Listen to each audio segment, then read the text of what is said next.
এবার আমি ব্যাগগুলো আপনাদেরকে খুলে দেখাই যে ভিতরে কি অবস্থা। আমি মনে করি যারা আঙুর শখের করেন, ছাদে লাগান বা একটা দুটো মতো গাছ থাকে, তারা অবশ্যই এই ব্যাগগুলো কিন্তু একদম ইউজ করবেন না, আপনারা রঙিন ব্যাগগুলো ইউজ করবেন, এগুলো বেটার। দেখেন এই ব্যাগগুলোর কি অবস্থা, খুলে দেখাই।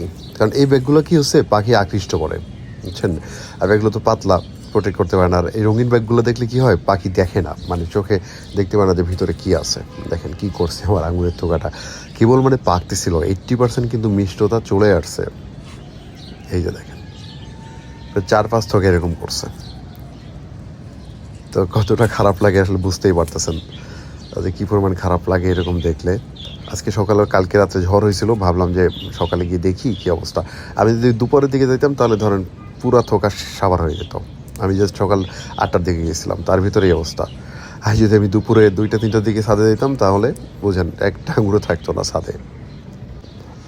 এই যে আর এক থোকা ক্লিন করলাম, এটাও দেখেন বড় একটা থোকা ছিল, একদম বড়, কিন্তু অর্ধেকের বেশি উপরে, যেগুলো একদম উপরেগুলো বেশি আগে পাক ধরছিল, মানে পেকে পেকে যাচ্ছিল। তো আমি একটু খেয়ে দেখতেছিলাম যে কেমন, যে দেখেন।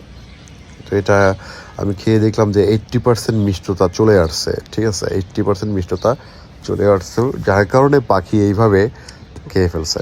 আর এটা পাখির দোষ দিয়ে তো লাভ নাই, আমারই দোষ হয়েছে যে আমি কেন রঙিন কভারগুলো ইউজ করলাম না। তো 80% মিষ্টতা আসছে আলহামদুলিল্লাহ। আঙুরগুলো বেশ সাইজে কিন্তু বেশ বড় হয়েছিল, যদিও আমি এটা জানি গ্রিন লং, বাট শিওর না যেটা গ্রিন লং কিনা। আর এই যেটা আমার রঙিন ব্যাগের আঙুর দেখায় আমি আপনাদেরকে,